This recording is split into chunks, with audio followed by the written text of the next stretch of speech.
And please tell me in the comments where you're listening from. I would love to interact with you legends. Now to the story. The first time I saw Jahid's profile, I thought he seemed too good to be true. He had this picture of himself in a firefighter uniform, standing in front of a fire truck, looking all heroic with that confident smile. His bio was short but sharp, saying he loved helping people, staying active, and cooking big meals for friends. I was hooked right away. I mean, a firefighter who cooks. That's like someone who wrote down a dream guy from a checklist. We'd matched and he messaged me right away. He wasn't the type who sent lazy one-word replies either. He typed these long messages that made it feel like he was actually interested. He talked about the long shifts, the chaos of calls, and how tired he was but still wanted to grab coffee whenever I was free. I couldn't believe how fast it moved. I felt like this was one of those rare times where online dating actually worked. Our first date was at this small coffee shop near my apartment. He showed up in jeans and a fitted hoodie, tall, with this easy grin that made me feel like I'd known him forever. He asked about my job, my family, even my dog. He didn't glance at his phone once. That felt rare. We sat there for 3 hours until the barista started stacking chairs. I walked away from that night thinking maybe this was actually the beginning of something real. The second time we met, he insisted on cooking. He said he'd bring groceries over and whip up his famous chili. He carried in 2 bags of ingredients like it was nothing and started chopping onions in my kitchen like he'd done it 1,000 times. I just sat there watching, sipping wine, and thinking this guy really was a whole package. When he leaned over to kiss me that night, I let him. It felt like everything lined up, like the universe had handed me something solid for once. But things started getting weird after the third date. I noticed he never really talked about his coworkers or anything specific about the firehouse. He kept it all vague. Anytime I asked something small like where his station was, he'd brush it off with some line about confidentiality or how the city was strict. At first, I didn't think much of it. Maybe he was just being private. Then came the night that cracked it open. I was at my cousin's place for a family thing. She had gone through a messy breakup about a year earlier, but I never asked for details. We were all hanging out in her living room when her phone buzzed. She glanced at it, went pale, and muttered something under her breath. Then she showed me her phone. On the screen was a notification with the name Jahid. I froze. I asked her straight up, is that the same Jahid I'd been seeing? She looked at me like she wanted to laugh and cry at the same time. She said yes, that was him, her ex who wouldn't stop bothering her even after she filed for a restraining order. My chest felt like it collapsed in on itself. She said he lied, told her stories, made her feel like she was the only one, then turned obsessive when she tried to leave. She told me he wasn't a firefighter, that he worked odd jobs and used fake pictures he found online.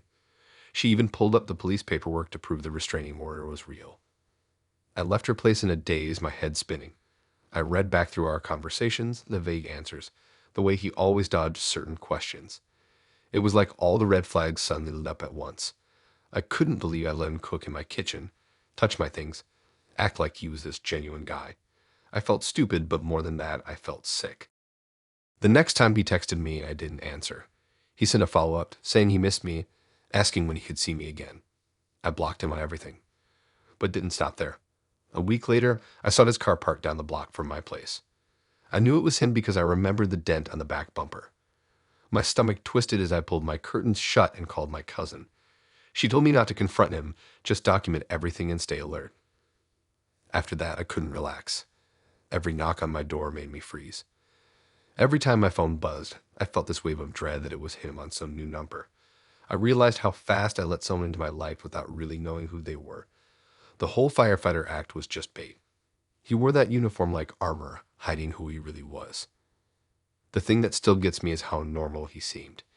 He laughed at my jokes, remembered the little details I told him, even brought dog treats when he came over. And all that time, he was the guy my cousin had nightmares about. I think about it now and wonder if that smile of his was ever real, or if it was just another mask he put on to get what he wanted. I never saw him again after that night I spotted his car. Maybe he realized I knew the truth, or maybe he just moved on to the next person to trick. Either way, I'm just glad it ended before it got worse. But sometimes when I walk past a fire station or see a truck with the sirens blaring, I get this weird pit in my stomach. Not because of the firefighters, but because it reminds me of how easily someone can fake a life and almost pull it off. That's the story of Jahid, the firefighter who wasn't.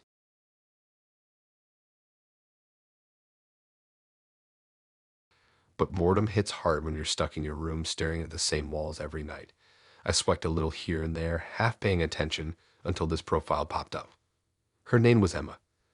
The photos looked like they were straight out of a magazine. All glossy hair, pouty lips, and those professional shots where the lighting makes it look like a movie scene. The bio was short, something like model, traveler, lover of late night talks. It sounded a little cliche, but that didn't matter. She was beautiful and she matched with me. From the start, it was like she wanted to keep things mysterious. Her messages came fast, but always with this slightly dramatic edge, like she was trying to sound poetic. She'd say things like, I live for the thrill of the unknown, or the world is a runway if you walk like it. I thought maybe that's just how models talk, like they live in a different world where everything has to sound glamorous. We started chatting late into the nights, and she claimed she had shoots during the day, so she couldn't always respond.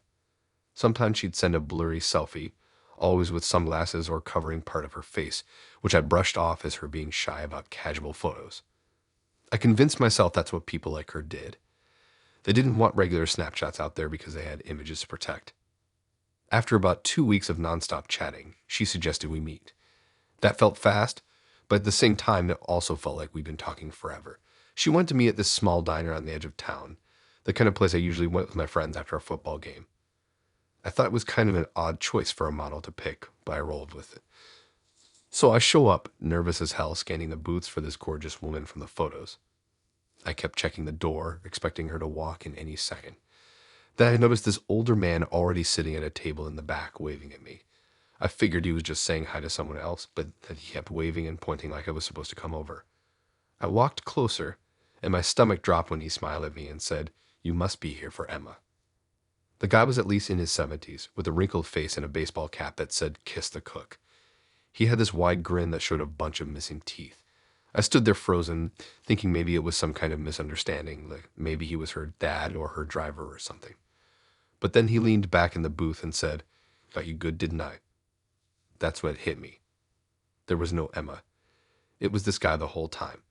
He laughed at my expression and told me he'd been trolling young people for fun. He said the photos were from some Instagram model he found, and he wanted to see how many guys would fall for it. He said I was one of the only ones who actually showed up. He even had this little notebook on the table where he'd been keeping track of people he fooled like it was some kind of game. I wanted to be angry, but mostly I just felt gross. He started talking about how kids these days were too gullible and how easy it was to string someone along with a few lines of text. I just sat there staring at my untouched glass of water, wondering how I'd wasted 2 weeks messaging some old man who probably laughed every time I said a real answer. He wasn't even apologetic. He kept saying I should lighten up and that it was all harmless fun. But it didn't feel harmless. It felt like my trust had been yanked out from under me. I thought about all those late nights where I'd been honest with him, telling him personal stuff, things I wouldn't just say to anyone.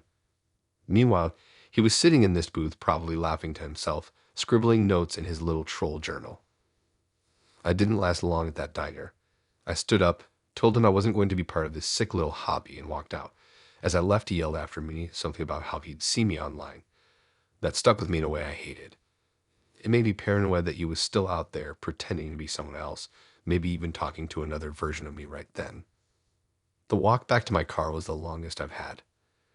It felt like everyone I passed knew what had just happened, like I had a giant sign on my forehead that said I got catfished by a 70-year-old man.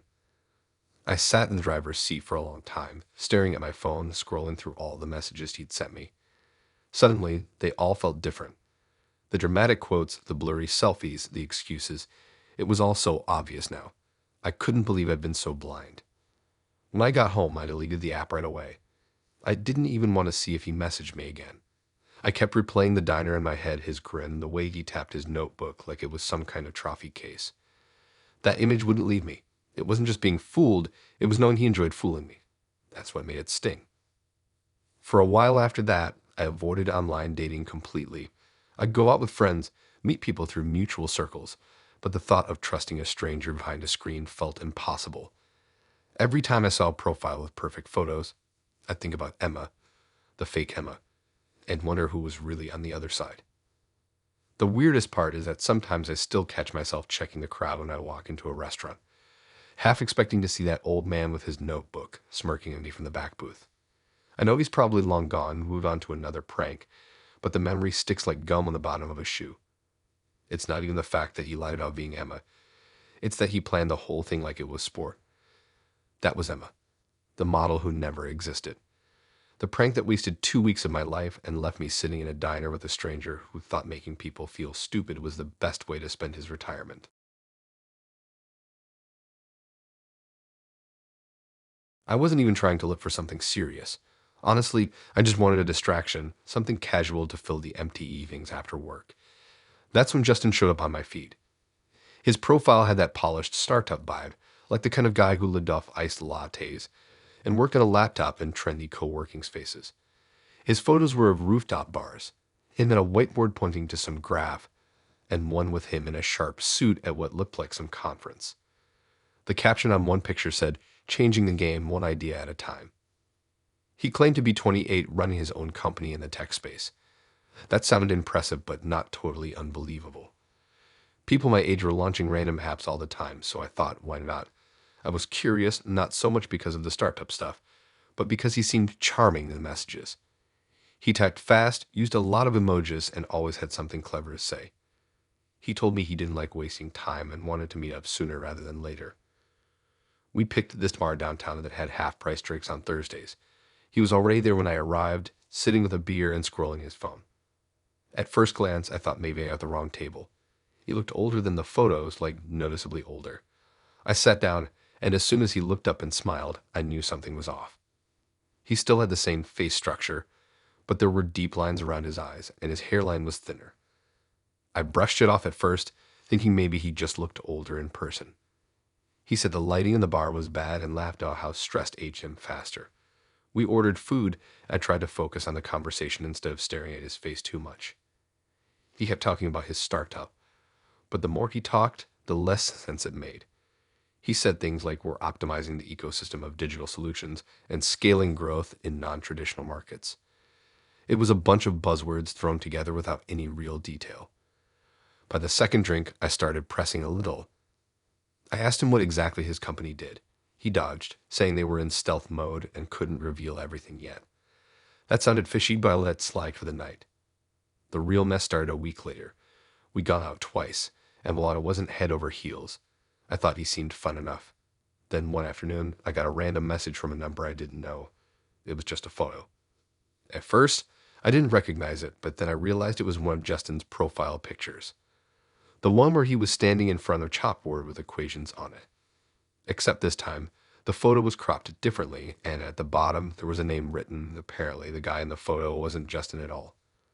The text that followed said, "That's my student. Who are you?"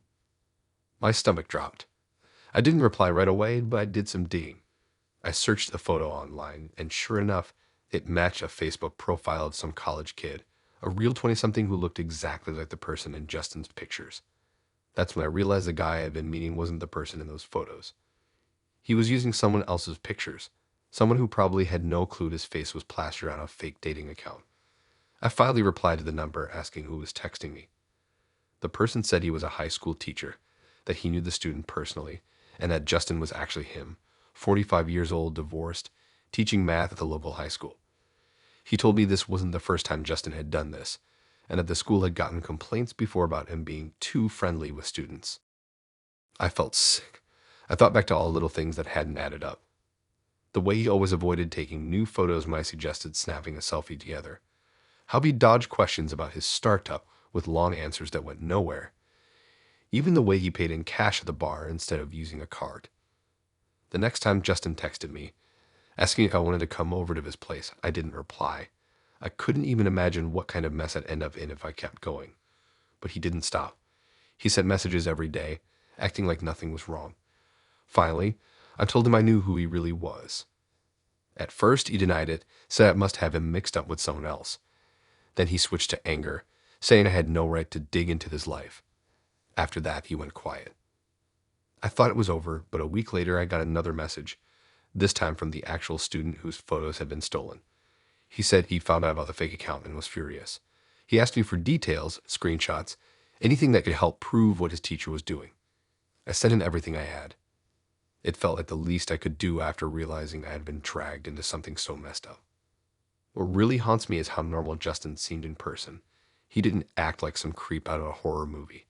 He was relaxed, cracked jokes, ordered chicken wings, and talked about random stuff like movies and sports. If I hadn't gotten that message exposing him, I might have kept seeing him, believing he was just a stressed out 28-year-old entrepreneur. After it all came out, I never heard from Justin again. But I still think about him sometimes, sitting in that bar pretending to be someone else, spinning lies with a straight face. It makes me wonder how many other people out there were fooled, how many other nights he sat across from someone thinking he was living a double life and getting away with it. That was Justin.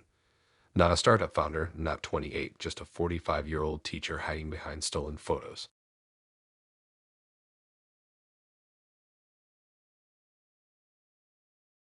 It's kind of funny how you can spend years trying to forget someone, and then out of nowhere, they show up again in a way you'd never expect. For me, that person was Lisa. Back in high school, she made my life miserable. She was one of those girls who thrived on making everyone else feel small. If I wore a new shirt, she'd make a joke about it in front of the whole class. If I tried to answer a question, she'd roll her eyes loud enough that everyone laughed. It wasn't just me, but I always felt like she had a special interest in tearing me down. By the time graduation rolled around, I promised myself I'd never think about her again. Fast forward to a few years later, I was on an app, just messing around, not really expecting anything. That's when I matched with someone named Maya. The profile was sharp, clever, and the photos looked like they belonged to someone who actually knew how to hold a conversation without being basic. She wasn't over the top with filters or posing like everyone else. She just looked normal but in a confident way, and her bio said she loved books, late night drives, and cooking. I thought finally someone who wasn't trying to be a wannabe influencer. We started chatting, and it flowed easily. She was smart, quick with her jokes, and seemed genuinely interested in what I had to say. She asked questions that weren't the usual boring small talk. I'd tell her about some random memory, and she'd dig into it like she actually cared. After weeks of awkward, dead-end conversations with other people, it felt like a relief. We messaged for a couple of weeks before she suggested meeting in person. She said she knew this cool little wine bar downtown that wasn't too crowded, which sounded perfect. I didn't even hesitate. I said yes right away. I was nervous walking that night, scanning the tables until I saw her. At first, I didn't recognize her. She looked familiar, but not in a way I could place immediately. She had dyed her hair darker, her style had changed. But when she smiled, it hit me. It wasn't Maya at all. It was Lisa. For a second, I thought I was imagining it. I blinked, trying to shake it off, but no. There she was, standing up from the table, waving me over like this was just another date. My legs felt heavy walking across the room. I sat down, my heart pounding, and she leaned back casually, sipping her drink like it was the most normal thing in the world. I couldn't focus on anything she was saying at first. My brain was spinning. Why was she here? Why was she pretending to be someone else? She kept the act up, still calling herself Maya, but I could see the smirk hiding behind her words. Every now and then, she'd draw a little comment that was too specific, like remembering a teacher's name or some inside detail from high school that no stranger would know. That's when I realized she wasn't just playing a random character. She had done this intentionally. The more she talked, the more it clicked. This wasn't some coincidence. Lisa had gone out of her way to find me, set up this whole persona, and get me to meet her. And she was enjoying every second of it. She'd tilt her head, watching me squirm, acting like she was in control. It was like being back in high school, except now we were adults and the game had shifted. I tried to play it cool, nodding along, sipping my drink, but inside I was on fire. Every memory of her laughing at me in the hallway or whispering about me behind my back came rushing in. I wanted to call her out to tell her I knew exactly who she was, but some part of me didn't want to give her that satisfaction, so I let her keep talking.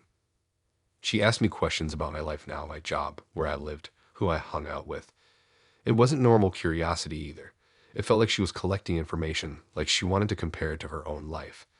At one point, she said something like, "Funny how people turn out, pa," and gave me this knowing look that made my skin crawl. By the time the night was over, I felt drained. I walked her to her car, and she gave me a hug that lingered too long, whispering, "It's nice seeing you again." That's when I knew she wasn't going to admit the truth. She was going to keep pretending like this was just some random date, even though we both knew exactly what was happening. When I got home, I couldn't stop thinking about it. I read back through all our messages, trying to spot the clues I missed. There were little things, the way she never shared too many photos, the way she avoided video calls, the way she always steered the conversation toward memories. It was all there, but I hadn't pieced it together until it was too late. She messaged me the next day like nothing was weird, asking if I wanted to hang out again. I didn't reply. Then she doubled down, sending another message a few hours later. I ignored that too. Over the next week, she kept trying, sending memes, random questions, even a long paragraph about how she thought we had a connection. It was like she wanted me to fall into the trap again, like she wasn't done messing with me. Eventually, I blocked her, but the whole thing stuck with me. It wasn't just that she tricked me. It was the way she looked at me across that table, like she was still the one in control, like nothing had changed since high school. It made me realize she hadn't moved on at all. She still needed to play games, still needed to feel like she had the upper hand. What gets me is how convincing she was online. If I hadn't recognized her in person, I might have gone months thinking Maya was real. She built this whole version of herself just to reel me in. That takes effort. She planned it. And for what? Revenge, boredom, some twisted nostalgia. I'll never know because I never gave her the chance to explain. All I know is that night at the wine bar reminded me of something I thought I'd buried years ago. It was like stepping back into the halls of high school.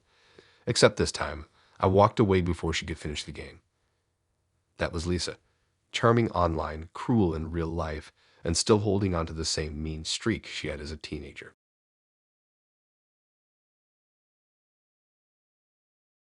There's this weird rush when you meet someone new in your town, especially if you grew up there and everyone feels recycled, like you've either dated them, worked with them, or gone to school with their cousin. So when Chris showed up on my app, I thought it was a gift from the universe. His bio said he was new in town looking to meet people. Simple, no over-the-top lines, just straightforward. His photos showed him hiking, playing pool, and one of him at some rooftop bar with the skyline behind him. He had that clean but laid-back look, like someone who wasn't trying too hard, but knew how to carry himself.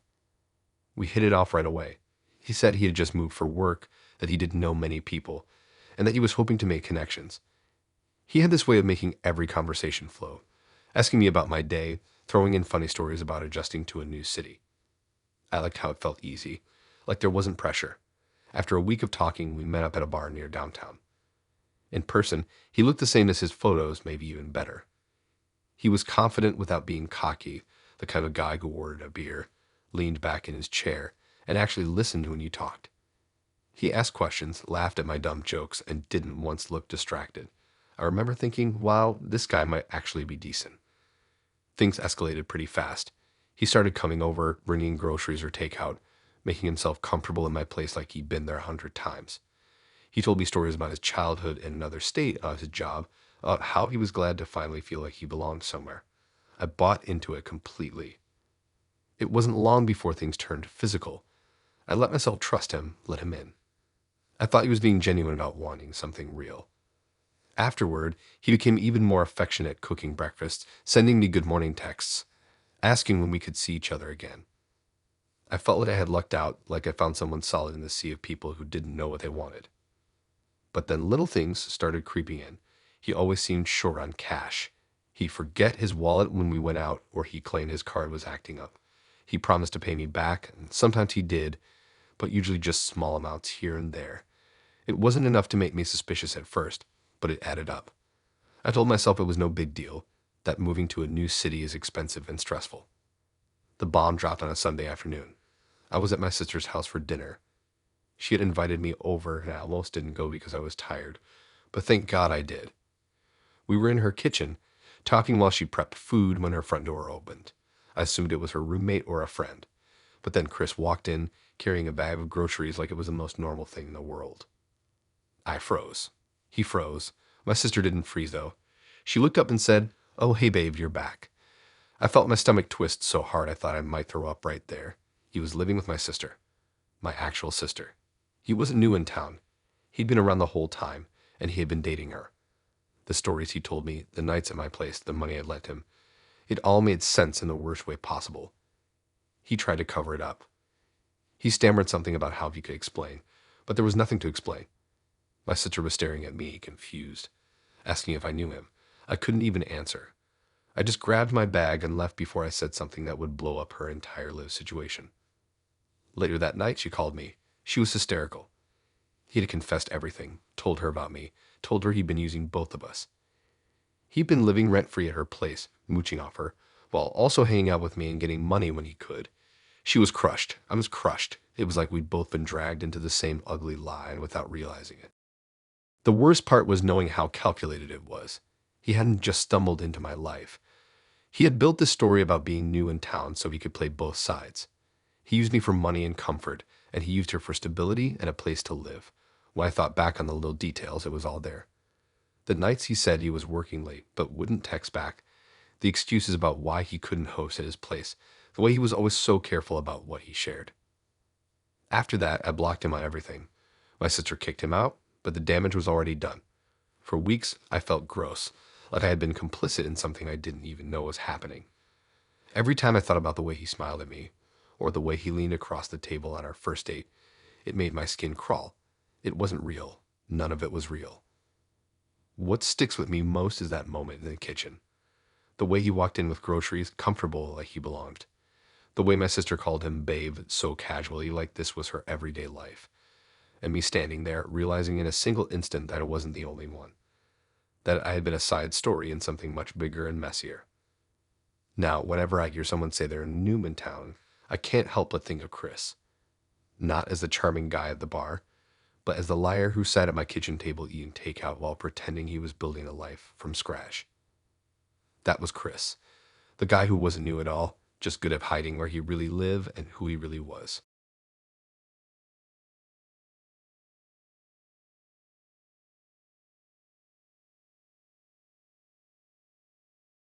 Hospitals make me uncomfortable. I've never liked the smell of the endless white hallways, or the way everything feels too quiet even when it's busy.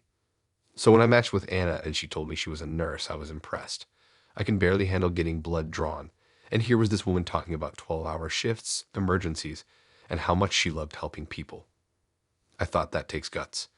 She seemed like the kind of person who had her life together, serious job, long hours, still managing to date. Her photos showed her in scrubs, sometimes with a stethoscope hanging around her neck, sometimes holding a coffee cup with tired eyes and a small smile. She didn't look fake. She wasn't posing that she wanted to be an influencer. She just looked like a regular woman who worked too much, but still found joy in small things. That pulled me in. Our conversations were easy. She had this way of talking about her day without making it boring. She described little moments, like the funny things patients said or how she snuck snacks in the break room. I was hooked on the idea that she was strong, smart, and living a life that was bigger than mine. It made me want to know more. We met after about a week of talking. She picked this small diner, the kind of place where the boots are cracked and the fries are greasy but perfect. She showed up in jeans and a hoodie, no makeup, looking tired but beautiful in this effortless way. She said she had just come off a shift but didn't want to cancel. That felt flattering, like she actually wanted to be there even though she was exhausted. I remember sitting across from her, watching her talk with her hands, laughing at my dumb stories, and thinking she was someone I could see myself with. She had this calm energy, like no matter how messy life got, she'd be steady. We started seeing each other regularly after that. She'd text me after shifts, sometimes late at night, telling me how drained she was but how she wanted to see me soon. I bought into it completely. But things started getting strange. She never invited me to her place. Whenever I suggested it, she had some excuse. Her roommate was sick, her place was a mess, or she just wasn't comfortable yet. At first, I didn't push. Then there were the phone calls. She'd answer sometimes, but more often than not, she'd let them go to voicemail, saying it was work. I believed her. She was a nurse. They're always on call, right? The first red flag hit me one night when I ran into someone I knew from high school. His sister worked at the same hospital Anna claimed to be at. We were catching up, and I mentioned Anna by name, saying she was a nurse there. He looked at me blank for a second, then shook his head. He said he'd never heard of her, and he swore his sister would have mentioned a coworker with that name. I laughed it off at the time, but the seed was planted. I started noticing low cracks, like how she never talked about specific coworkers. She'd say the doctor or my shift partner, never names, or how she always avoided talking about medical details, even though she claimed to spend her life surrounded by them. If I asked something simple, like how she handled certain emergencies, she'd change the subject.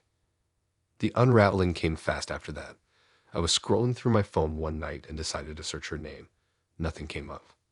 No LinkedIn, no Facebook, nothing. That felt weird. I dug deeper, searching her number instead. That's when I found it.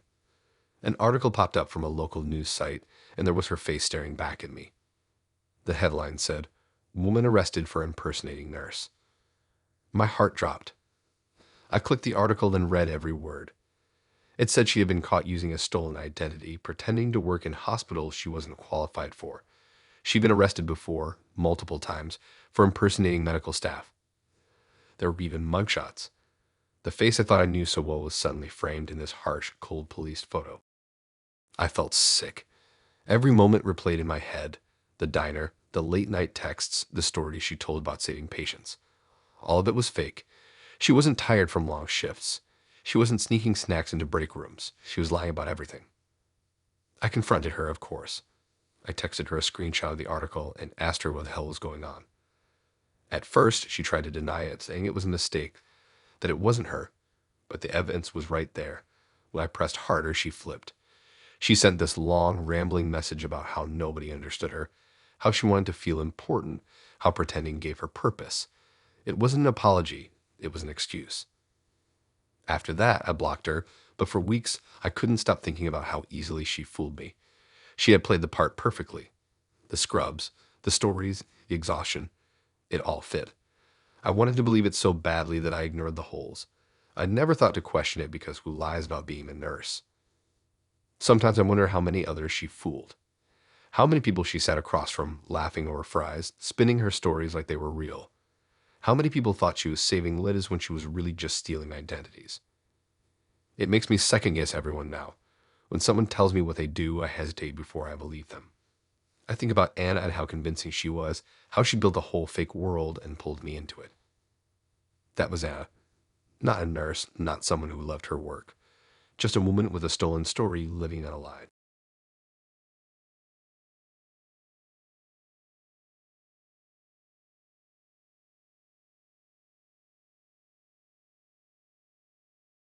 It started on a night I wasn't even planning to go out. My buddy convinced me to hit this lounge after work, one of those places with dim lighting and overpriced cocktails. I figured I'd just have a drink or two and bounce, but then I met Tom. He wasn't on an app, he wasn't the setup. He just walked right up to me like he'd known me forever. He had that confidence that makes you pause. He said he was a doctor, recently transferred to a hospital in the area, and I swear half the people in that bar seemed to know him already. At first, it sounded impressive. He threw around little details about surgeries, about long hours, about stress. He wasn't bragging, just slipping it into conversation like it was casual. I thought, Dan, this guy is the real deal. We grabbed a table and started talking.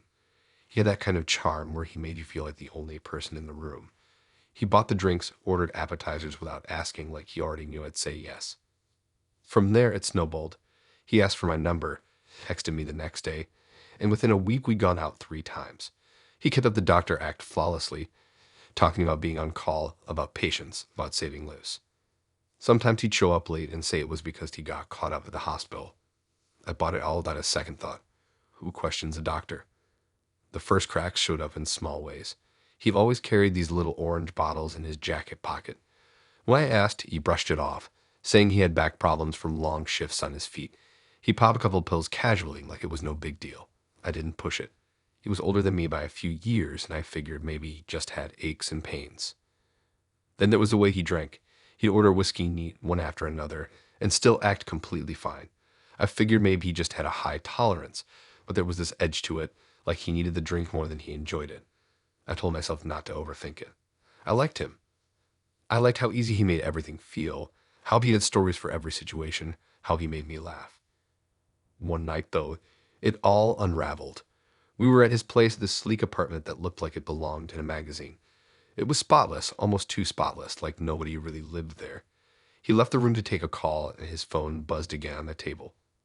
I glanced at the screen, and the name that popped up wasn't from a hospital, it was from a pharmacy. Curiosity got the better of me, and when he came back, I asked him about it. He got defensive, way too defensive, saying patients sometimes used his personal number. It didn't sit right.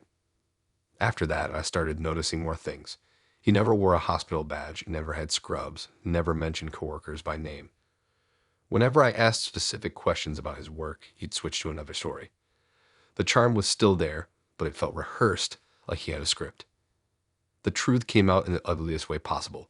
A friend of mine works in healthcare, and when I mentioned Tom's name, she frowned. She told me there was no doctor at her hospital or any in the area by that name. She asked if I was sure and I pulled up his photo. She shook her head and said she recognized him, but not as a doctor. He was a pharmaceutical rep, one of those guys who pushed pills to clinics and tried to sweet talk doctors into prescribing certain meds. I felt like I'd been punched in the gut. I dug deeper, and it turned out he had a reputation. He'd been in and out of jobs, blacklisted from some companies, and had a nasty history with opioids. He wasn't just carrying them for back pain. He was hooked. He was using, selling, and leaving a mess behind wherever he went. When I confronted him, he didn't even bother to deny it. He leaned back, smirked, and said something like, "Does it really matter? You like the version of me I gave you." That made me snap. I told him he was disgusting, that he had no right to drag me into his lies. He shrugged it off like it was nothing, then reached for his pills right in front of me. I walked out and never went back, but the aftermath lingered. I kept replaying every moment in my head, every time he claimed to save a life, every excuse about late shifts, every little bottle he carried. It was all fake, all part of his cover. He wasn't a hero. He was just a guy chasing his next fix, dragging people along for the ride. What messes me up is how believable he was. He looked the part, sounded the part, and carried himself like someone important. Nobody at that bar questioned him. Nobody asked for proof. We all wanted to believe the doctor in the room, the guy with the polished apartment and the easy smile. Even now, I still get angry thinking about it. Not just at him, but at myself for falling for it. But that's the thing about guys like Tom. They know exactly how to tell you what you want to hear.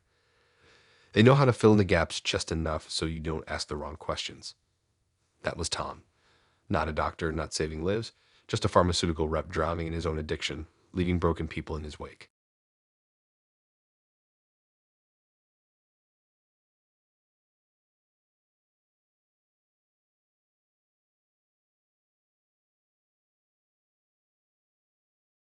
Some people lie about their age, some people lie about their job, and then there are people like Ben who lie about something way bigger. When I matched with him, the first thing I noticed was how simple his profile was.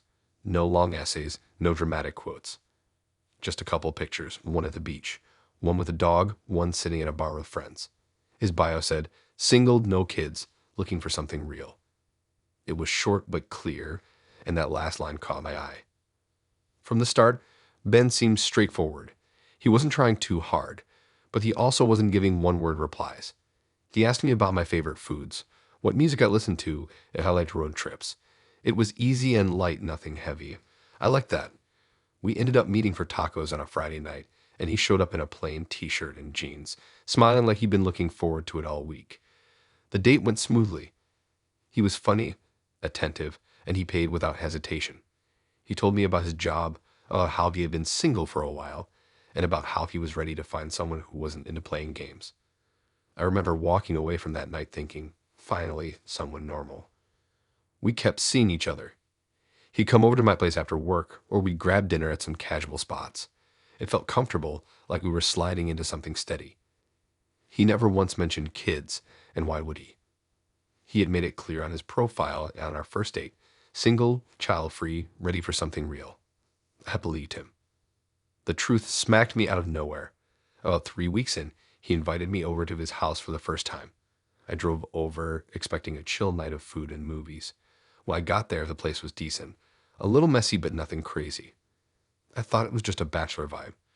We were in the kitchen when the front door opened. A teenager walked in. Tall, skinny, maybe 15 or 16. He dropped his backpack on the floor, saw me, and froze. Then he grinned and said, "So you're the new mom?" I squared my brain shut down for a second. I looked at Ben, waiting for him to laugh it off, but he didn't. He just rubbed the back of his neck and muttered something like, "This is my son, Tyler." Son, not nephew, not cousin, son. I couldn't even hide my reaction. I just stared at him, then at the kid, then back at him. Tyler walked right up to me, smiling like he'd been waiting to meet me. He said something like, "Dad told me about you. I'm glad you're here." My heart was racing. This kid thought I was supposed to be his mom. I had no idea what to say, so I just smiled awkwardly and mumbled a hello. After Tyler went upstairs, I turned to Ben and demanded an explanation. He sighed, sat down at the table, and finally admitted it. He wasn't child-free. He had a teenage son from a previous relationship. He said he didn't tell me at first because people usually ran when they found out. He said he wanted me to get to know him first, before I knew about the kid, so I wouldn't judge him. I didn't know what to feel. On one hand, I understood why being a single dad might scare people off. On the other, he had flat out lied. He hadn't just left it out, he wrote child-free in his bio. That wasn't a mistake. That was intentional. What made it worse was what happened after. Tyler kept coming downstairs, hovering around us. At one point, he sat at the table and asked me if I was going to move in soon. I laughed nervously, thinking he was joking, but he wasn't. He started asking me if I liked kids, if I'd ever thought about being a mom, if I could come to his next basketball game. He looked at me with these hopeful eyes, like he had already decided I was part of this family. I felt sick. Not because of Tyler, he was a good kid, but because Ben had clearly set this up. He must have been talking about me to his son, framing me as some kind of future mom figure without my knowledge. He had dragged me into his family story without asking how I wanted to be there. I stayed polite that night, but the whole drive home I was fuming. He didn't just lie to me. He lied to his son too, making promises he couldn't keep. It felt manipulative, like he was using his kid to guilt me into sticking around. The next day, Ben texted me like nothing was wrong, asking when he could see me again. I didn't respond. He sent another text later, saying Tyler really liked me and hoped I'd come over again soon. That made my stomach drop. He was using his son as leverage. I finally replied, telling him I couldn't do it. I told him the lie was too big, that I couldn't trust someone who would drag me into their kid's life without warning. He tried to smooth it over, saying I was overreacting, that he just wanted to protect himself. But it was too late. For weeks after, I kept thinking about Tyler calling me new mom. His voice, his face, that hope. I hated that Ben had put me in that position, made me feel like I was breaking a promise I never made. It wasn't fair to me, and it wasn't fair to his son either. That was Ben, not single, not child-free. Just a dad with a lie, trying to force me into a role I never agreed to play.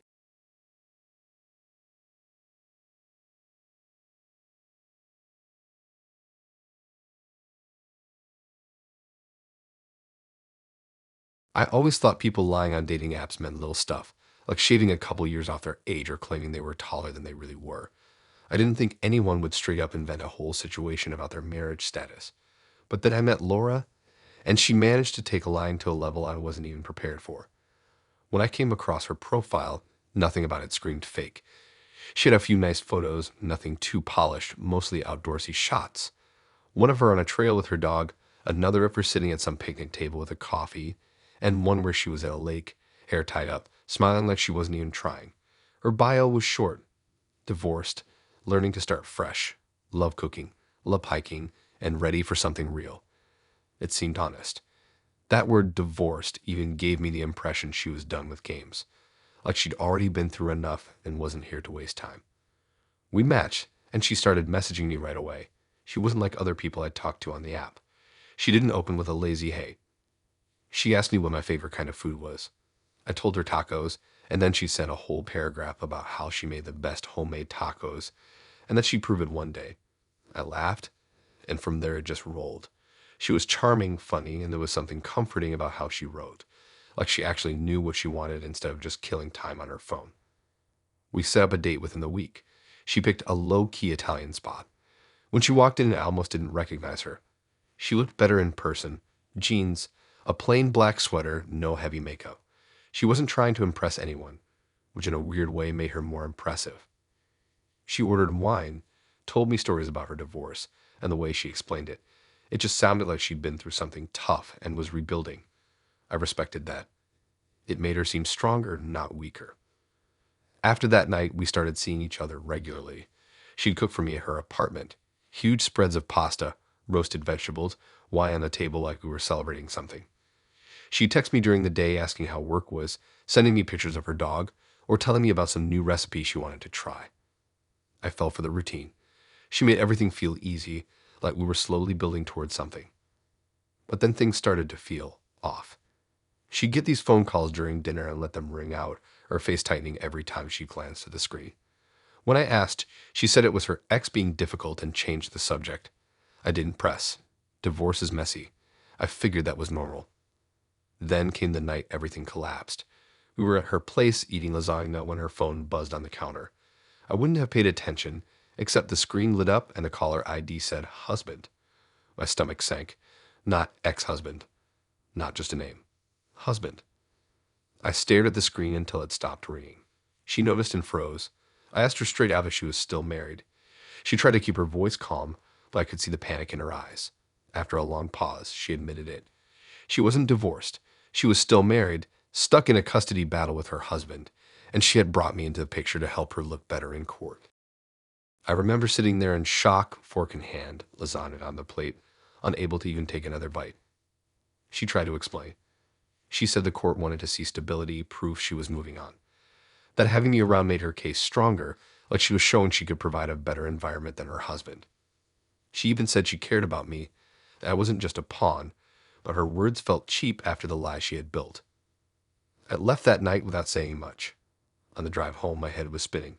I kept replaying everything the way she always said X when talking about him, the way she dodged details, the calls she ignored. It was all part of her act. I had been sitting there thinking she was opening up to me, when really she was just laying down a story for a judge somewhere. The next day, she texted me like nothing happened. When I didn't answer, she doubled down, sending long paragraphs about how I meant something to her, how I shouldn't let her complicated divorce ruin what we had. But I couldn't shake the image of her phone lighting up with husband. It was burned into my head. A week later, I ran into someone who knew her family. When I mentioned Laura, they gave me this look like they'd heard it all before. They told me she had a reputation for dragging other people into her fights. That wasn't the first guy she'd used to boost her side of the story. That stung worse than anything. I wasn't even unique in her lies. I was just another prop in her messy custody battle. After that, I blocked her. I didn't want to hear more excuses, more guilt trips. But the whole situation stuck with me. It wasn't just a lie. It was how convincing she was. She had cooked for me, laughed with me, asked about my day. She made it all feel real, and I believed her. Every detail of her divorced woman starting over story fit perfectly, because that's the version she needed me to believe. Sometimes I wonder what her husband would say if he knew how she dragged strangers into their fight, or how her kids would feel if they knew she was parading men around to look like she had a stable home. It makes me sick to think about. That was Laura, not divorced, not starting fresh, just still married and willing to turn me into part of her courtroom performance without even asking.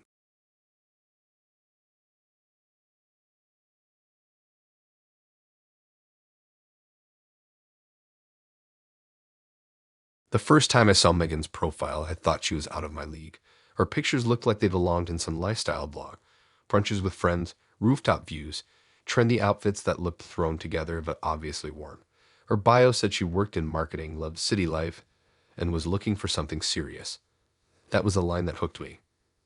I was tired of half efforts, and let's just see where it goes. I wanted serious. She messaged me first, which immediately boosted my ego.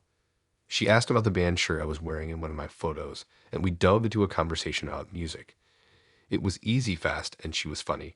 She didn't give generic answers either. She told stories about concerts, about crazy nights out, about her hectic job in marketing.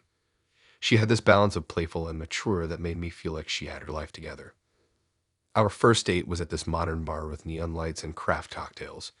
She walked in wearing a leather jacket, hair perfectly done, smiling like she owned the place. Heads turned, and I felt lucky to be the guy waiting for her. She hugged me like we'd known each other forever. She ordered a drink I'd never heard of, and when the bartender messed it up, she laughed it off instead of complaining. That impressed me. We talked for hours.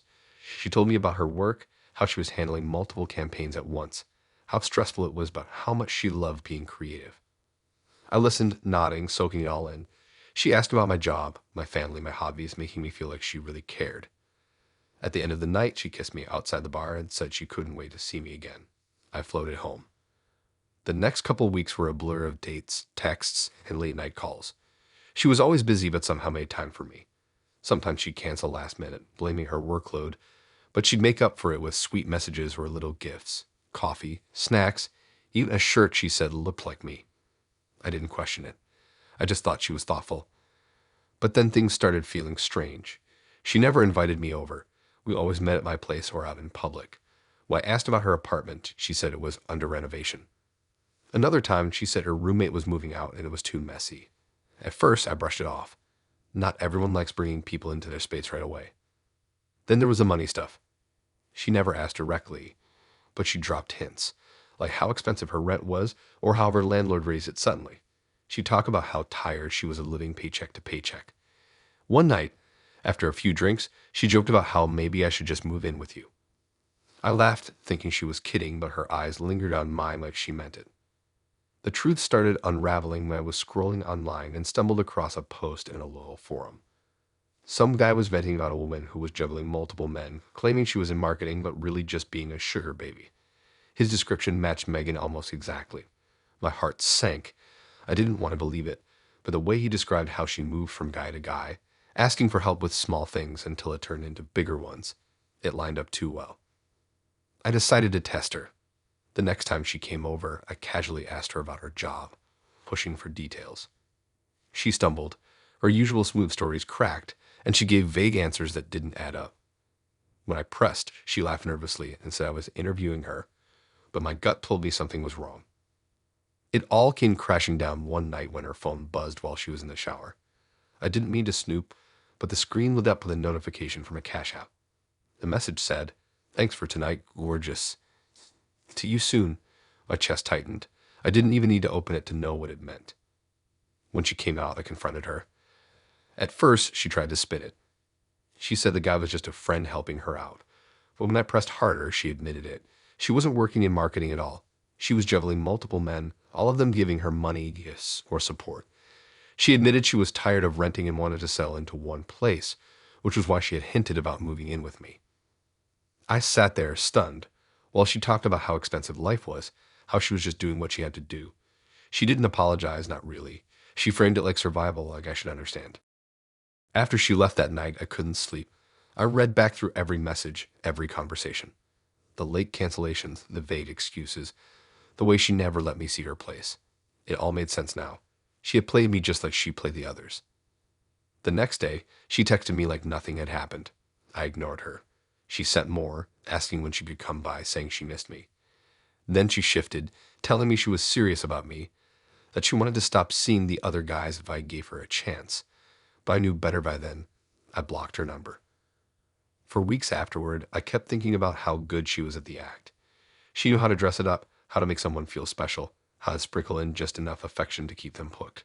I hated how easily I fell for it, how fast I believed the story about marketing, how quickly I let her into my life. That was Megan. Not a marketing girl, not someone building a career, just a sugar baby juggling men and trying to secure her next free place to live.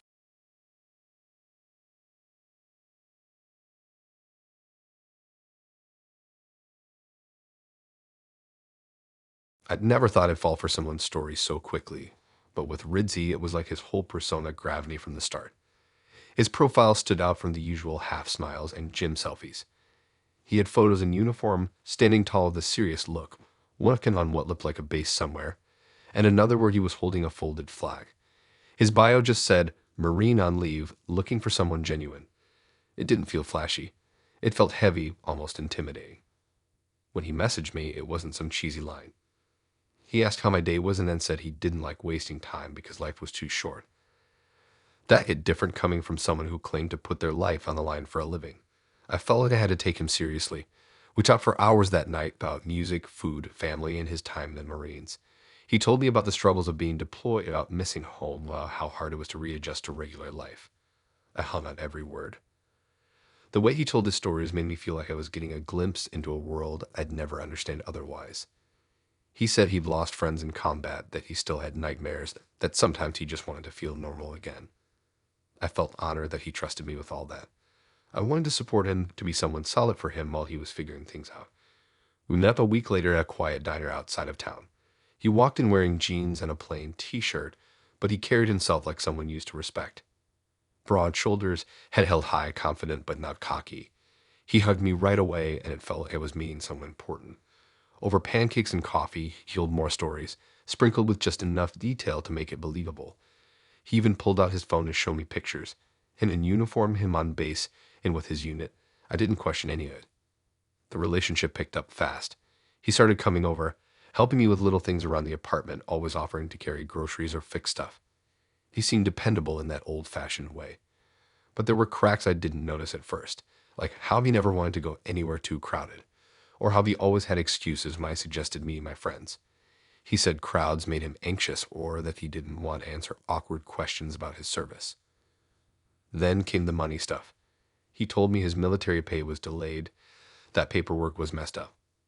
He asked if I could help with small things, gas money, groceries, a phone bill. At first, it seemed harmless. I thought if this man risked his life for the country, the least I could do was spot him until things got sorted. But the requests kept coming and they grew. One month he said he needed help with rent. Another time he said his car needed repairs. Each time he promised to pay me back, but it never happened. The truth smacked me in the face in the most random way. I was out shopping one weekend when I ran into a friend who worked at the mall. We were catching up, and she casually asked if I knew the new security guy she'd been working with. She pulled up a picture on her phone, and there he was, Ridzy, standing in a mall uniform, not Marine fatigues. My chest tightened. I asked her if she was sure. She laughed and said, "Yeah, that's definitely him. He's here every day. Nice enough guy, a little quiet, but nothing special." I left the store shaking. That night, I confronted him. At first, he tried to deny it. He said the picture was old, that he picked up security work while waiting for deployment paperwork. But when I pressed harder, he cracked. He admitted he'd never been a Marine. Not once. All the photos he showed me were pulled from other people's accounts. The uniform pictures. Fake. The base photos. Screenshots. The flag picture. Downloaded. I couldn't breathe as he talked. All those late-night conversations, the stories of combat, the nightmares, none of it was real. He had built an entire identity out of lies. When I asked him why, he said he wanted respect, that nobody cared about a mall security guard, but everyone respected a Marine. He said he liked the way people looked at him differently when he told them. I felt sick, not just because of the lies, but because of how deep they went. He had tricked me into caring for him, into supporting him, into giving him money. And I had done it gladly, thinking I was helping a veteran get back on his feet. After I told him to leave, I sat in silence for hours, replaying every detail. The way he paused mid-story, like he was remembering something painful. The way he'd look at me with those tired eyes and say, "You'll know what I've seen." The way he'd flinch at loud noises and say it reminded him of combat. All of it was theater. What makes me angry is how convincing he was. He didn't just lie, he performed it. He studied it. He made sure every piece fit together. He wore the mask so well that I didn't even think to question it. And when I did, he was ready with excuses that made me feel guilty for doubting him. I never saw him again after that night. I blocked his number, deleted our chats, and tried to move on. But even now, whenever I walk past someone in uniform, I feel this mix of respect and suspicion. I hate that his lies tainted that for me. Real Marines sacrifice everything, and here was this guy using their image to scam sympathy and cash. That was Ridzy. Not a Marine on leave, not a hero, just a mall security guard with a pocket full of lies and a talent for preying on trust.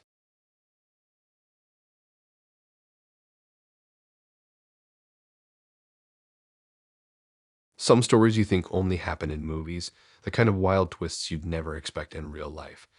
But the thing with life is it doesn't care how insane it sounds. It just drops it on you when you least expect it. That's exactly what happened with Olivia. Her profile wasn't flashy at all. Just a few selfies, one of her hiking, and one where she was standing on a pier with sunglasses on. Her bio was what made me stop. It said, adopted, looking to connect with new people, love music and road trips. Something about that line about being adopted made her feel open, like she was already putting herself out there. I swiped right. She matched back and we started talking. From the beginning, she was easy to talk to. She asked me about the music I liked, what places I wanted to travel to, and she shared stories about how she always felt like she was searching for something bigger. She said she'd been adopted as a baby and didn't know her biological family. She didn't bring it up constantly, but it was sprinkled into her stories enough to where it felt like it was a big part of who she was. I respected that kind of honesty. Our first meetup was at a park. She brought iced coffees, and we walked around for hours just talking.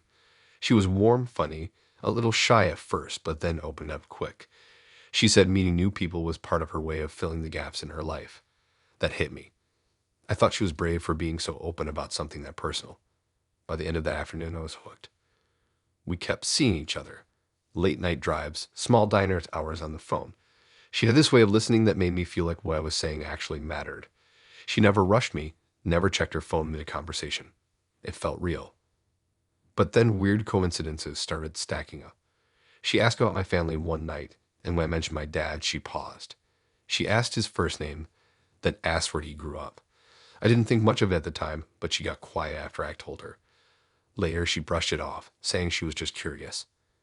Another time, she came over to my place and noticed a photo on the wall of me with my dad at a barbecue. She stared at it for a long time, longer than felt normal. I joked, asking if she had a crush on my old man, and she just laughed awkwardly, changing the subject fast. I shrugged it off, but looking back, I should have caught that something was off. The truth came out one night when we were driving around, music low, windows down. She said she needed to tell me something important. My stomach tightened. She said she'd been digging into her adoption records, trying to trace her biological family. She looked at me and said, "I think we share the same dad."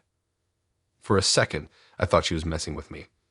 I laughed nervously, waiting for her to smile, but she didn't. She pulled out some papers from her bag, copies of documents she'd gotten after weeks of digging. My dad's name was there clear as day. He was listed as her father on her birth record. My chest felt like it caved in. I didn't want to believe it. I told her maybe it was a mistake, maybe names got mixed up. But she explained how she had double-checked everything, how she'd even confirmed dates and places. She wasn't joking, and she wasn't wrong. I sat there in silence, staring at the road, trying to process the fact that the girl I had been seeing, kissing, spending all this time with, was actually my half-sister. My dad, another kid. He had never said a word about it. The days after that were a blur. I confronted my dad, and after a lot of pressure, he admitted it. Back when he was younger, before meeting my mom, he'd had a relationship that didn't last. He said he never knew about the baby, that he only found out years later if it didn't want to bring it up because of the mess it would cause. Hearing that made me feel betrayed, not just because of Olivia, but because he kept a whole part of his life hidden from me. Olivia and I stopped seeing each other immediately, of course. There was no way to continue after what we found out. But it wasn't as simple as just cutting ties. We had already built this connection, shared these late nights, laughed together, trusted each other. Now, all of that was tangled up in something that made my skin crawl. She told me she hadn't planned for it to happen this way. She said she hadn't known when we first met. And by the time she suspected, she didn't know how to tell me. I believed her. She seemed just as shaken as I was. But that didn't make it any easier. What really stuck with me was how my dad acted after. He tried to play it down, saying it was all in the past, that it didn't matter now. But it did matter. Olivia mattered. She wasn't just some footnote in his history. She was family, and I had met her in the worst possible way. Even now, I think about those first conversations with her, back when I thought she was just this sweet, funny girl who wanted to fill in the gaps of her life. In a twisted way, she was doing exactly that. She was searching for family. She found it, just not in the way either of us expected.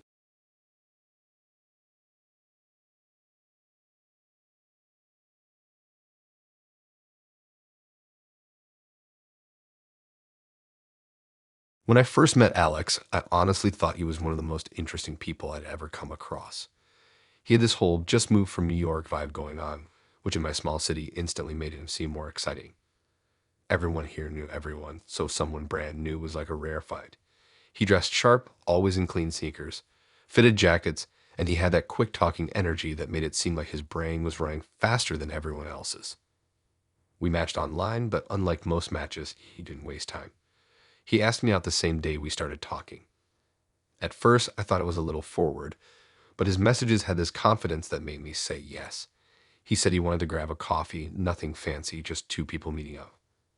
We met at this little cafe downtown, and he walked in right on time, flashing this grin like he already knew we hit it off.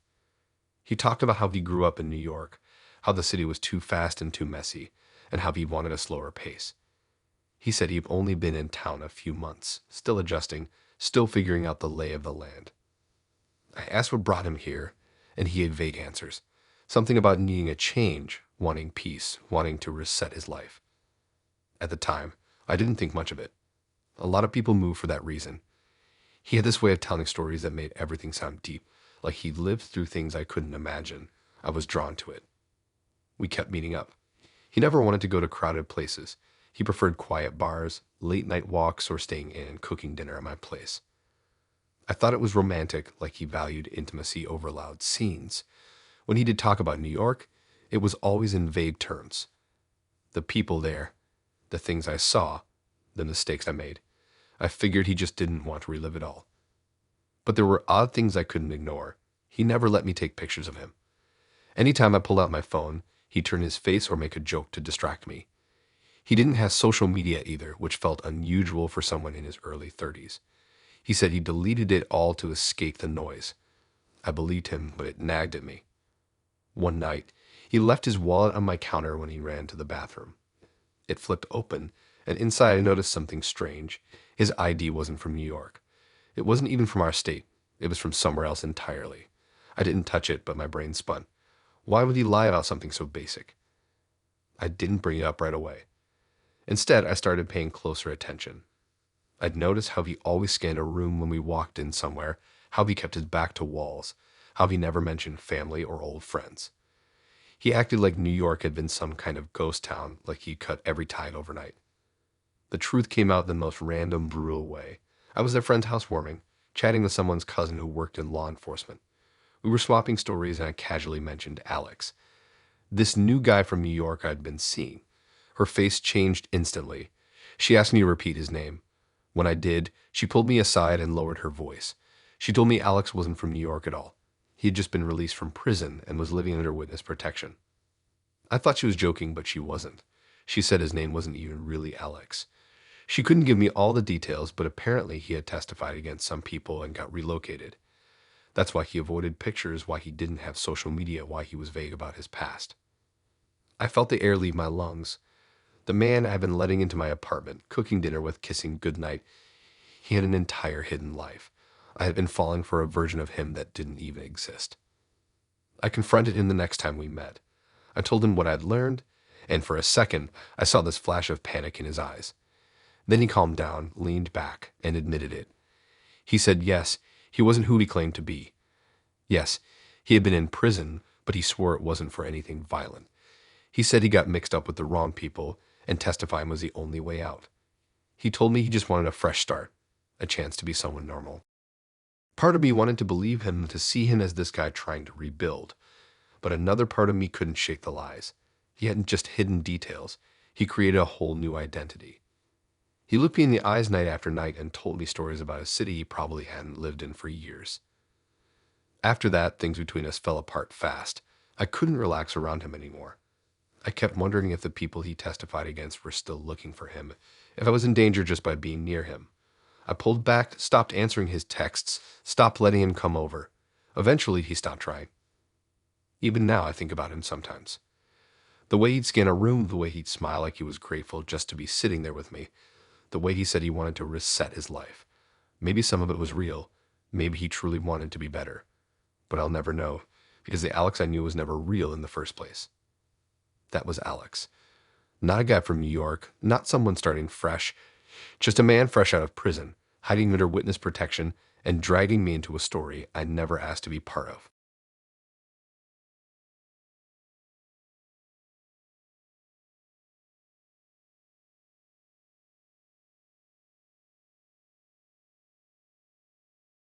The first thing Matt ever told me was that he was a writer, not in some flashy bragging way.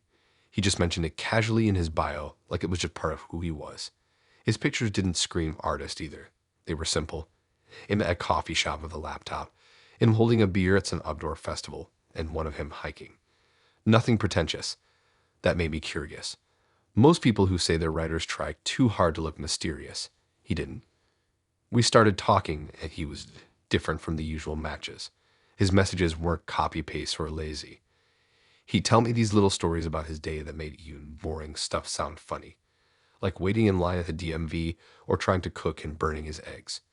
He said he liked paying attention to details, and I thought that was just part of being a writer. Our first date was at a bookstore cafe. He picked the spot, and I liked the choice immediately. It wasn't loud, it wasn't forced. He showed up with messy hair and a notebook tucked under his arm. We sat by the window, drinking coffee, flipping through random books, and talking about everything from movies to childhood memories. He made me feel comfortable fast, like we'd known each other for years. From there, things moved naturally. He came over to my place often, always with a notebook in his bag. Sometimes he'd scribble in it while we were hanging out. When I teased him about being obsessed, he'd laugh and say, just jotting down ideas. I thought it was endearing, like he was passionate about his craft. I'd never once questioned it. We dated for a few months. He was attentive, sweet, and seemed genuinely interested in me. He asked about my past, my dreams, my fears. At the time, I thought it was because he cared. He'd look me in the eyes, listening so intently, like every word mattered. I loved that. It made me open up more than I usually do. But little things started nagging at me. The way he'd repeat certain phrases I said, almost like he was testing how they sounded. Or the times he'd ask oddly specific questions, like how I'd react in a breakup or what I'd do if someone betrayed me. I figured he was just curious, maybe using it for inspiration in his writing. I didn't realize how literal that was. The bomb dropped months later. I was scrolling through social media when a friend shared a link to an online magazine. She captioned it, "This story blew my mind." I clicked without thinking, and my jaw nearly hit the floor. The story was about a relationship, a brand new relationship between a guy and a girl, and every detail was ours. The way they met at a bookstore cafe, the way she burned her eggs when cooking, the way she had a scar on her knee from falling off her bike as a kid. My scar, my story, my life. My chest went tight as I kept reading. He hadn't even bothered to disguise it much. He changed the names, but everything else was exactly us. The conversations, the moments, even the private stuff I'd told him late at night when I thought he cared. He had turned all of it into fiction for people to consume. I felt sick. I scrolled down to see his name right there under the byline, Matt. He had published our relationship while it was still happening. I was just raw material for him. I confronted him immediately. He didn't deny it. He didn't even look embarrassed. He said, "I told you I was a writer. Writers use what they know." He acted like it was no big deal, like I should have expected it. He said I should be flattered, that he turned us into art. Flattered. That word made my blood boil. There was nothing flattering about realizing someone had been mining your life for content. Nothing flattering about private moments being twisted into paragraphs for strangers to judge. He hadn't loved me. He hadn't cared. He had been observing me, cataloging me, writing me down like I was just a character in his head. I ended it that night. I told him to get his notebook and leave. He tried to argue, saying he wanted me to be part of his creative process, that he couldn't write without me. But I was done. I didn't want to be his muse. I wanted to be a person, not a storyline. In the weeks after, I kept stumbling across his work. He was publishing more and more, and each time there were pieces of me hidden in the lines. A phrase I used, a joke I told, a detail about my apartment. It was like he couldn't stop, like he was addicted to turning real people into fiction. It messed with my head. I kept second-guessing everything I told him.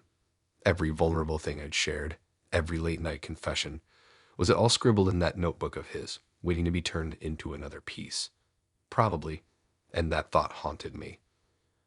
My friends tried to laugh it off, saying at least I was immortalized in print. But it didn't feel like that. It felt like being exposed. Like my life wasn't mine anymore.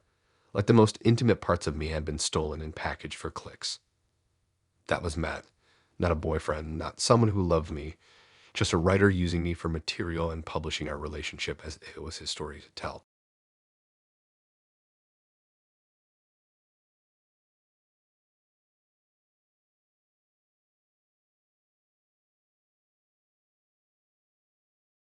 I'd never thought much about ages on dating apps. You just assume people are telling the truth because it seems like such a dumb thing to lie about. So when I matched with Tina, I didn't even question the 30 sitting right there next to her name. She looked 30 in her pictures, stylish, confident, mature. Her bio backed it up too, saying she was focused on her career, tired of games, and ready for something real. That sounded like exactly what I was looking for. The first night we messaged, she kept me up until 2 a.m. She was sharp, quick with her jokes, and asked me stuff nobody else had before. Instead of the boring "what do you do" routine, she wanted to know about the weirdest dream I ever had, the most random food I liked, and what movie I could watch on repeat without getting tired of it. It didn't feel like small talk. It felt like she was really trying to know me. When we met, she blew me away. She walked into the bar wearing ripped jeans and a leather jacket, hair done just right, and this kind of effortless confidence that made her seem older than me in the best way. She ordered a drink without hesitating, teased me for overthinking my choice, and laughed with this loud, unapologetic laugh. She carried herself like someone who'd lived through her 20s and come out stronger on the other side. We started seeing each other constantly. She came over after work, kicked off her shoes like she'd been there 100 times, and made herself at home. We'd binge shows, order takeout, and talk until the early morning. She'd lean on me and tell me she liked how real I was compared to other guys. I ate it up. She made me feel like I was finally in a grown-up relationship. But there were gaps in her story. She never talked about family. Whenever I asked, she'd dodge it or switch the subject. She also never invited me to her place, always saying it was messy or her roommate was sick. And she was always super careful with her phone, keeping it flipped over on the table. I noticed all of it, but I didn't press. I figured everyone has their secrets. The truth smacked me out of nowhere. One night, she left her wallet on my counter while she ran to the bathroom. It slipped open, and I saw her ID. The date of birth didn't match what she told me. I did the math once, then again, and my stomach dropped. She wasn't 30. She wasn't even close. She was 19. I froze. 19. Barely out of high school. My mind spun, replaying every conversation, every moment, every time I thought I was with someone older and grounded. I felt sick. When she came back, I confronted her. At first, she tried to laugh it off, saying the ID was fake and that she just liked messing with people. But when I pushed, she admitted it. She said she was really 19, that she'd used a fake ID to make her profile, and that she'd been lying about being 30 because guys don't take younger girls seriously. She said it like it was no big deal, like we could just move on. I told her we were done right there. I wasn't about to be dragged into that kind of mess. She got defensive, saying she was basically 20 and that I was overreacting. But there was nothing she could say to undo the lie. She grabbed her stuff and stormed out. I thought the nightmare ended that night. I was wrong. A week later, I got a knock at my door. When I opened it, there was a man I'd never seen before, standing next to a police officer. The man introduced himself as Tina's dad. His face was red with anger, and before I could say anything, he accused me of taking advantage of his daughter. He said he found our messages, that she told him everything, and that I was a predator. My stomach dropped to the floor. The officer was calmer. He said they just needed to ask some questions to make sure nothing illegal had happened. He looked through my phone, asked how we met, asked if I knew her real age. I told him the truth, that she told me she was 30, that she had an ID to prove it, that I had no clue until I found out on my own. He nodded, said I'd likely be fine, but the word likely didn't give me much comfort. Her dad didn't care. He glared at me like I was dirt, said I was disgusting, and stormed off. The officer followed, but not before telling me to be more careful. I shut the door and just sat there in silence, shaking. The paranoia that followed was worse than anything. Every buzz on my phone made me think it was another cop. Every knock at the door made me freeze. I kept replaying the whole thing in my head, wondering how I had been stupid enough to believe her. She dressed older, talked older, acted older. She played the part perfectly, and I had walked right into it. She tried reaching out again after that, texting me from different numbers, apologizing, saying she missed me. One message even said, "My dad overreacted, I still want you." I didn't reply. I deleted the numbers, blocked them all, and prayed she'd leave me alone. But it stuck with me. Not just the fear of getting dragged deeper into trouble, but the realization that she had been manipulating me the entire time. She didn't just lie to me. She lied to her dad, to the app, to everyone, and she didn't care about the consequences. That was Tina. Not 30, not mature, not ready for something serious. Just 19 with a fake ID and a lie big enough to almost ruin me.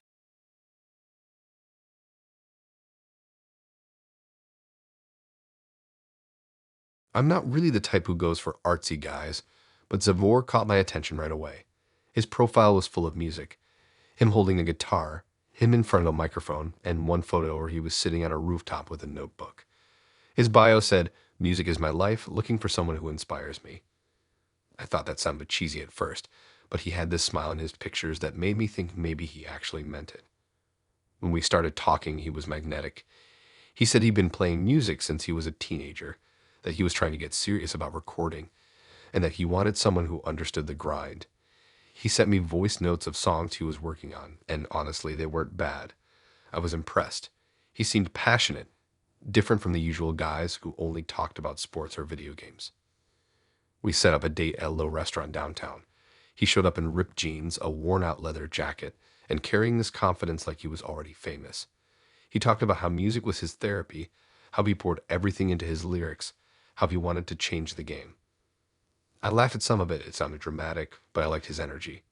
It felt like being around him meant being part of something bigger. Halfway through dinner, he asked if I'd be comfortable being in a music video he was shooting soon. I thought he was joking at first, but he explained he was filming something casual, just raw footage of his real life. He said it would be simple, maybe just us walking around or hanging out. I wasn't sure, but he made it sound harmless. The following week, we met up again, and sure enough, he had a camera guy with him. He introduced him quickly, brushed it off, and said they'd just be grabbing a few shots while we went about our night. At first, I felt awkward, but I told myself it was no big deal. Lots of people film stuff these days. I figured maybe I'd even look cool in the background of his video. We went to a bar, then walked around downtown while his friend filmed us.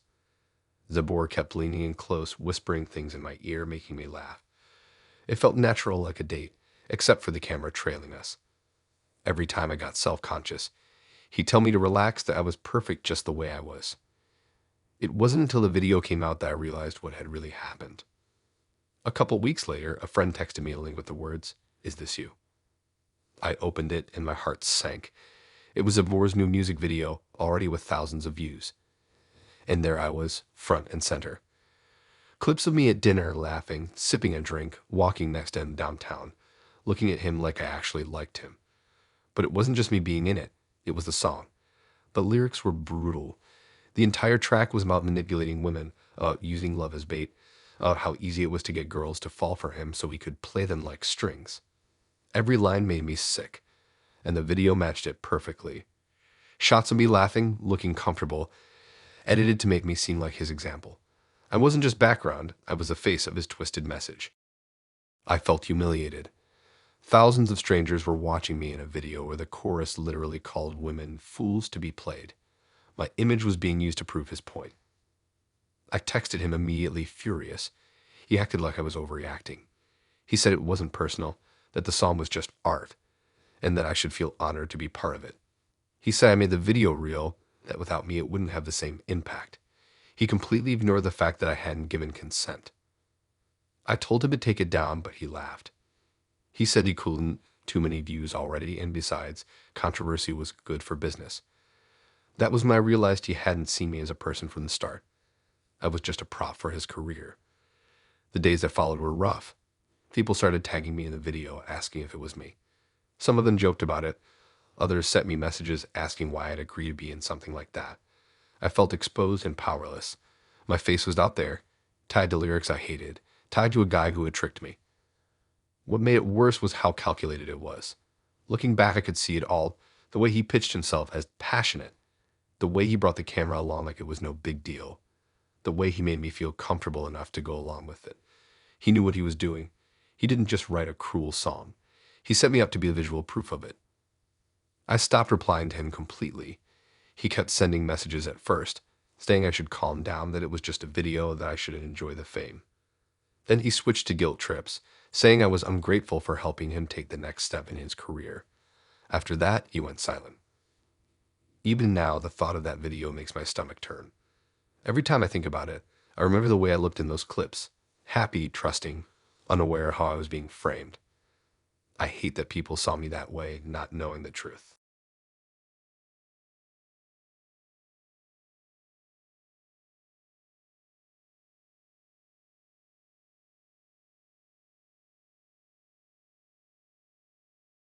If you'd asked me back then what kind of girl I was hoping to meet, I would have said someone low-key. I wasn't looking for a party girl or someone who lived on Instagram. I wanted the opposite of that, someone quiet, steady, the kind of person who'd rather sit in a coffee shop with a book than be out chasing attention. So when I matched with Chloe, it felt like I'd struck gold. Her profile screamed introvert. 3 photos, all simple. One of her in an oversized sweater holding a mug, one of her on a park bench looking down at her shoes, and another blurry picture of her cat. Her bio said, "Not great at small talk. Love quiet spaces, good coffee, and staying in. That was it. No quotes, no hashtags, no gimmicks. Just real. We started chatting, and she typed exactly how I imagined she'd sound. Soft, thoughtful, not over the top. She said she didn't have many friends, that she liked being at home most of the time, and that she was looking for someone who didn't need the spotlight. I was drawn in right away. After a string of loud, chaotic people, she felt like a break. Our first date was at a coffee shop she'd picked. She showed up in jeans, sneakers, and a hoodie. No makeup except maybe a little mascara.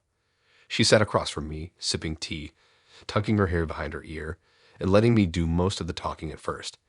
When she'd open up, it was about books she was reading, podcasts she liked, and her weird obsession with collecting mugs. She smiled shyly, and I remember thinking, this is exactly what I wanted. After that, we hung out more and more. She came over to my place with snacks, curled up on my couch with her cat videos and her tea. She always acted like crowds drained her, so most of our time was spent walking at night, sitting in quiet diners, or staying in with movies. It felt peaceful. I thought I'd finally found someone who matched me. But little things started making me uneasy, like how she always seemed to glance over my shoulder when we were out, almost like she was checking for something. Or how sometimes random strangers would wave at her and laugh, even though she swore she didn't really know anyone. I brushed it off. The pattern was there. The first real red flag came when I caught someone filming us. We were at the park, and I noticed a guy across the path holding up his phone. At first, I thought he was filming the scenery, but then he tilted it right toward us. I asked Chloe if she knew him. She laughed nervously and said, "Oh, he's just a friend." And she quickly changed the subject. I didn't push it that day, but the moment stuck with me. Everything exploded a week later. I was scrolling through TikTok late at night when a video popped up with millions of views. The caption said, "Dating an Introvert, Part 3. I clicked on it and my heart stopped. It was me. Sitting in that cafe on our first date, nervously stirring my coffee while Chloe looked down shyly. Except the video had captions making fun of me, pointing out how clueless I looked with goofy music playing over it. The comment section was full of people laughing, saying stuff like, "He's falling for it so hard, and she's good at this character." I scrolled further and found more. Clips of us walking in the park, her cuddled up on my couch, even me cooking eggs in my own kitchen. All edited with text and music, all framed as some introvert prank series. The account belonged to Chloe. The quiet, shy, cat-loving girl wasn't real at all. She was a viral content creator using me as her storyline. My chest felt like it caved in. All those nights I thought were genuine. Every single one of them had a camera on me. I'd been turned into entertainment without even knowing. When I confronted her, she didn't flinch. She shrugged and said it was just content. She said everyone loved me, that people thought I was adorable, that I should be happy to be part of something that was blowing up. She didn't get why I was furious. She said, "It's harmless. Nothing bad happened. You're just overreacting." Harmless? There was nothing harmless about millions of strangers watching me eat, talk, and live my life without my consent. Nothing harmless about people quoting my words in comments or turning screenshots of my face into memes. I wasn't her boyfriend, I was her material. I told her it was over right there. She tried to laugh it off, then begged me not to ruin her series. She said she'd blur my face if I wanted, but she never actually did. The video stayed up. People kept tagging me, messaging me, saying they saw me on her account. My private moments have become part of her brand. I blocked her everywhere, but it didn't erase the damage. Even now, months later, I'll get tagged in some random repost of those clips. Friends still send me the videos, joking about it. They think it's funny, but for me, it's just a reminder of how badly I got played. Looking back, every detail clicks. The way she always dodged my phone when I tried to take pictures together. The strangers who laughed when they saw us. The way she acted shy, pausing just enough for the camera to catch my reaction. It wasn't introversion, it was a performance, and I was the clueless co-star.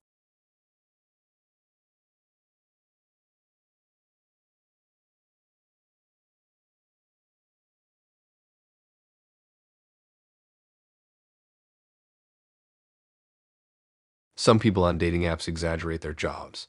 I've matched with a guy who called himself an entrepreneur when he was really just selling sneakers out of his trunk. Another who said he worked in tech, but meant he fixed printers at an office supply store. So when Jessica's profile said therapist, I thought maybe it was one of those cases. Except the more we talked, the more I believed it. Her pictures were subtle. No party shots, no loud backgrounds. Just her smiling with a scarf wrapped around her neck, one where she was curled up on a couch with a cup of tea, and another where she was walking down a quiet street in the evening light. Her bio said, "I listen for a living, looking for someone honest." It felt polished, professional, and oddly comforting. From the first message, she wasn't like anyone else. She didn't ask the standard small talk questions. She asked me about my favorite childhood memory, what I thought about when I couldn't fall asleep, and whether I ever felt misunderstood. Normally, that would have put me off, but the way she phrased things made me feel safe, like she cared about the answers. I figured that's what being a therapist did, made you naturally good at peeling back layers. We met a week later at a cafe. She showed up in jeans and a soft sweater, hair tied back loosely, carrying a small notebook. She smiled warmly, ordered chamomile tea, and leaned forward like she wanted to hear every word I said. I noticed how she kept nodding slightly while I spoke, her eyes never wandering. She had this calm aura, the kind that makes you want to open up even if you barely know the person. That night, I went home thinking I'd struck gold. She wasn't flashy or fake. She seemed like a grown-up who had her life in order, and I wanted to see where it would go. The next few weeks, Jessica and I became close. She texted me often, always asking deep questions or sharing quotes she liked. When she came over, she'd sit cross-legged on my couch with tea in her hands, asking me about my past, my fears, my goals. At first, I thought it was just her being curious, but over time it felt like therapy sessions disguised as dates. She'd encourage me to be vulnerable, reassure me when I opened up, and tell me she admired my honesty. It felt good. It felt like I had someone who understood me in ways nobody else did. But then things started to feel strange. Whenever I asked about her own life, where she worked, what her office looked like, what kind of clients she saw, she would dodge the questions. She'd laugh softly and say, "Oh, I don't want to bore you with that," or "Work is work, let's not bring it home." It struck me as odd. Most people talk about their jobs, especially if they're proud of them. She never did. Then there was her intensity. She wanted constant communication. If I didn't reply within an hour, she'd double text. If I told her I was busy, she'd say she just needed to know I was thinking of her. It felt clingy, but I rationalized it. Maybe therapists got drained at work and just needed reassurance outside of it. The turning point came when she showed up at my job. I hadn't given her the address, just mentioned the company name once in passing. One afternoon, she appeared in the lobby holding a bag of cookies. My coworkers were confused, and so was I. She smiled and said she just wanted to see where I spent my days. I laughed awkwardly, thanked her, but inside I felt unsettled. The truth smacked me a week later. I was scrolling my phone when a news alert popped up on a local site. The headline stopped me cold. Mental health patient escapes supervision still missing. The picture underneath was Jessica. Same scarf, same warm smile, same woman who'd been in my apartment sipping tea the night before. My stomach flipped. I clicked the article, read every line. It said Jessica wasn't a therapist at all. She was a patient at a mental health facility. She had been under supervision for years but had recently slipped away. Authorities were still looking for her. My mind spun. Everything made sense in hindsight. The vagueness about her job, the notebook she carried but never opened, the constant need for reassurance, the intensity. It wasn't a therapist's empathy. It was obsession. I confronted her that night. She didn't even try to deny it. She looked me in the eyes, calm as ever, and said she didn't want me to find out. She admitted she'd lied about being a therapist because she wanted me to take her seriously. She said she wasn't crazy, just misunderstood, and that being with me made her feel stable. Then she added in this unnerving tone, "I need you." That was the moment fear set in. I told her we couldn't keep seeing each other, that I felt betrayed, but she refused to leave my apartment. She sat on my couch crying, insisting we were meant to be together, that I was the only person who truly cared. I eventually coaxed her out by promising we'd talk the next day. The second the door closed, I locked it and sat there shaking. It didn't stop there. Over the next few days, she showed up outside my building twice, pounding on the door and yelling my name. She left handwritten notes under my car's windshield wipers, long rambling letters about how she couldn't live without me, how I was her safe place. I barely slept, constantly peeking out the window, afraid she'd be there. Eventually, the authorities tracked her down. I never found out the details, but one morning the calls and knocks stopped. She was taken back under supervision. I blocked every number she used, deleted our conversations, and tried to scrub her from my life. but the scars suck. I trusted her. I'd let her into my home, my head, my private thoughts, all because she said she was a therapist. I thought I was in safe hands, when in reality I was tangled up in someone's untreated delusions. Even now, when I meet someone new, I hesitate before opening up. I think about Jessica sitting on my couch with that calm smile, nodding while I spilled my heart, when all along it was just fuel for her fixation.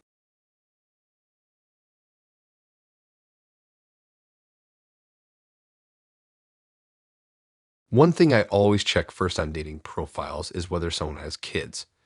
It's not that I hate kids. I just know I'm not in a place to step into that kind of role. So when I saw Kyle's profile, I was relieved. Right there in his bio, child-free by choice. Love my freedom. Looking for someone on the same page. That was the line that sold me. Finally, a guy being upfront about something that usually gets danced around. His photos match the vibe too. Hiking trails, hanging out at breweries, a picture at a ball game. No family shots, no kids in the background, nothing to make me think he was hiding anything. He looked laid back, like he enjoyed life without being tied down. That's exactly what I thought I wanted. Our conversations were easy. He wasn't the type to send dry one-word answers, but he also didn't flood me with paragraphs. We joked about food, argued about music, swapped travel stories. He talked about wanting to take spontaneous road trips, how he liked cooking when he had the time, and how much he valued independence. Everything about him screamed uncomplicated. We met at a bowling alley for our first date, which I thought was a fun choice. He showed up in jeans and a hoodie, smiling like he was actually excited to be there. He was goofy, cracking jokes when he missed pins, and kept buying pitchers of beer like we'd known each other forever. It was relaxed and playful. At the end of the night, he hugged me tight and asked if I wanted to see him again. I said yes without hesitation. From there, things moved along smoothly. We grabbed dinner at small spots around town, had movie nights at my place, even went for long drives just to talk. He kept up the same carefree attitude. And whenever the topic of kids came up, he doubled down. He'd shake his head, laugh, and say, "Nope, not for me." I love my freedom. I believed him. Why wouldn't I? Then came the night everything flipped upside down. We planned to meet at a casual burger place. I got there first, grabbed a booth, and texted him to let him know where I was sitting. A few minutes later, I looked up and froze. Kyle walked in, but he wasn't alone. Behind him were three kids, two boys and a little girl. They trailed after him, chatting loudly, carrying backpacks, acting like this was totally normal. My brain tried to make excuses. Maybe they were his nieces and nephews. Maybe he was babysitting. I waited for him to explain. Instead, he walked right up to the booth, grinned, and slid in across from me. The kids piled into the seats beside me like they knew me already.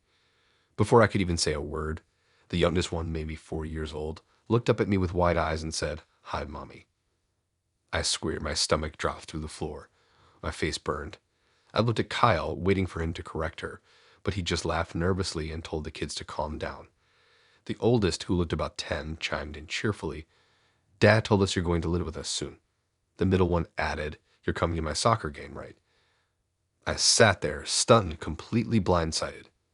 I turned to Kyle, my voice low but sharp, and asked what the hell was going on. That's when he admitted it. He wasn't child-free. He had 3 kids from a previous marriage. He had them most weekends, and he hadn't told me because he didn't want to scare me away. He said he figured I'd like them once I met them. I couldn't even process it. Not only had he lied about being child-free, he'd been prepping his kids behind my back to think I was their new mom. He let them crawl all over me in that booth, calling me mommy like it was already decided. I felt trapped, humiliated, and furious all at once. The kids were sweet, though. That was the hardest part. They didn't know they were part of his lie. They were excited, smiling, asking me endless questions like we'd already been a family for months. It made my chest ache because I knew this wasn't their fault. It was him putting me in this awful position. I barely touched my food. The whole time, Kyle kept acting casual like this was a normal dinner. He said things like, "They're just excited, and see how good you're with them already." He smiled like he had pulled off some grand plan. As soon as dinner ended, I made an excuse and left. The kids hugged me, calling me mommy again, and Kyle just stood there with this smug look, like he thought I'd cave eventually. The second I got in my car, I texted him that we were done. I told him lying about something that was unforgivable, and dragging me into his kids' lives without warning was cruel. He blew up my phone after that. First, he tried to smooth it over, saying I was overreacting, that lots of guys lie on apps. Then he guilt-tripped me, saying I was selfish for not giving him and his kids a chance. He said I was breaking their hearts. That message pushed me over the edge. I blocked him immediately. But the damage lingered. For weeks, I couldn't shake the image of those kids sitting beside me, calling me mommy with such hope. I hated Kyle for setting them up like that, for filling their heads with promises he had no right to make. And I hated that he thought I'd just go along with it. Looking back, it wasn't just a lie about kids. It was a manipulation. He didn't just hide the truth. He built a whole fantasy around me without asking if I wanted it. He coached his children to believe I was already part of their family, and then dropped it on me in the middle of a crowded restaurant. It wasn't a mistake. It was calculated. That was Kyle, not child-free, not upfront, not someone who respected me. Just a dad of three who lied his way into my life and tried to force me into a role I never signed up for.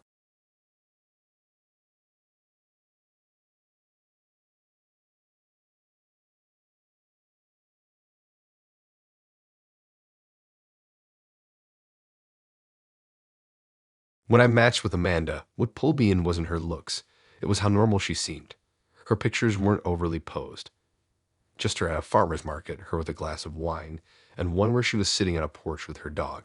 Her bio said, I live alone, love quiet mornings, and I'm done with the games. That line about living alone stuck with me. I dealt with enough people lying about roommates, messy family situations, or exes still hanging around. It was refreshing to see someone being out front. From the start, Amanda carried herself with confidence. She wasn't shy in messages. She'd ask direct questions. What I did for work, what my weekends looked like, what my goals were. It felt like she was screening me, and honestly, I respected that. I wanted someone who knew what they wanted. Our first date was at a brewery. She showed up in boots and a casual dress, hair pulled back, laughing as she walked up. She was warm and inviting, and she made me feel like I was the only person in the room. We sat outside drinking flights of beer, swapping stories about bad dates, childhood memories, and everything in between. She told me about her house, how she'd finally gotten her own space after years of renting with roommates, and how much she loved decorating it.